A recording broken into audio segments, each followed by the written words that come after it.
was a difficult week early in the week, but what we told the players is how unfortunate it is.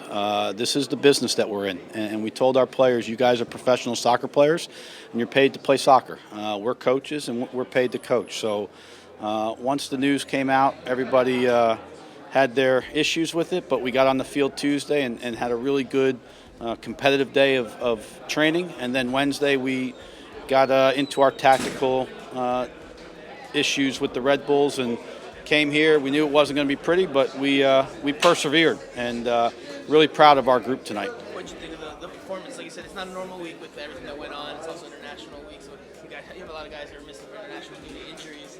What did you think of the performance you guys put forth today? I think it was solid.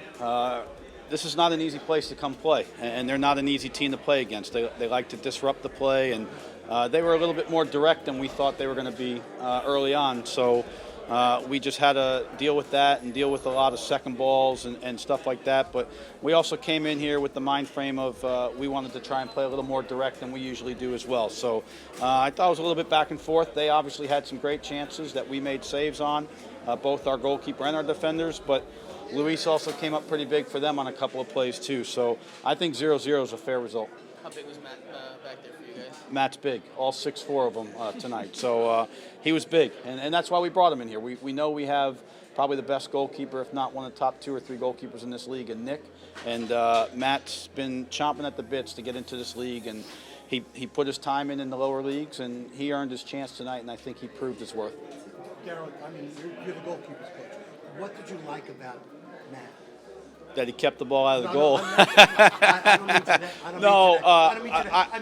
When I coached in Fort Lauderdale, Matt was in Minnesota, and then he was in Edmonton. So I knew Matt. He's a solid goalkeeper, very good shot stopper, works hard, commands his box. Although we'll talk to him a little bit. I thought he could have come for a couple balls, but when you got Chris Schuler and Aaron Mond in front of you, you don't really have to come for a lot of balls. But he's just a real solid goalkeeper, and the thing that I like about him is he reminds me of John Bush in the fact that John Bush started early in his career in the lower leagues, and he's worked his way up and he's earned his chance, and we're happy to have him on our team. Well, how do you deal with a guy who's basically he's been a starter his whole career, and now he's a backup for better or worse? Yeah, we told him it would prolong his career because he's 30 years old and he's been playing a lot of games.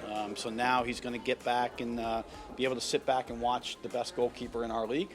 And he's been great. He actually relishes every training session. He's trying to learn as much as he can from Nick, because at 30 he still thinks he can learn. Remember, goalkeepers have a long lifespan, so he's still young for goalkeeper years. As the interim coach, how did you kind of approach the week in terms of dealing with the guys, and then did you kind of let them just kind of get through the motions, and then you took over, and then were you hands-on from the beginning? No, we were hands-on from the beginning. I'm the interim head coach, but Jeff was very instrumental in having his staff be a part of this group, and the guys in the locker room know that I've been a head coach before.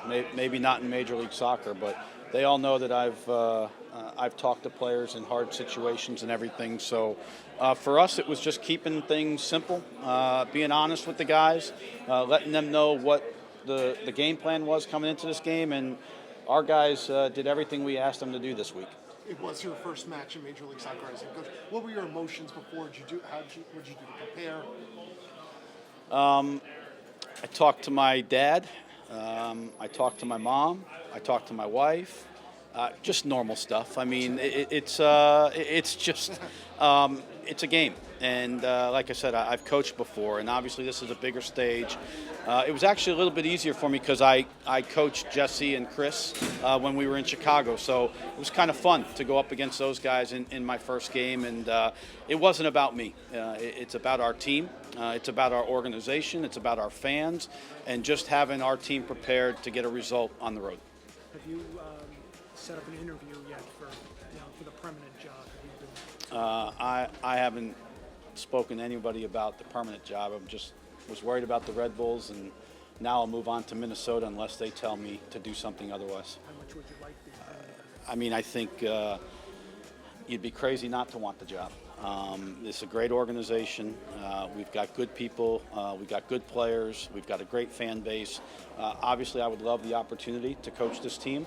But again, that's out of my control. And The front office will hire who they see fit to hire, and if they ask me to go back to my role as the goalkeeper coach and director of goalkeeping, then that's what I'll do.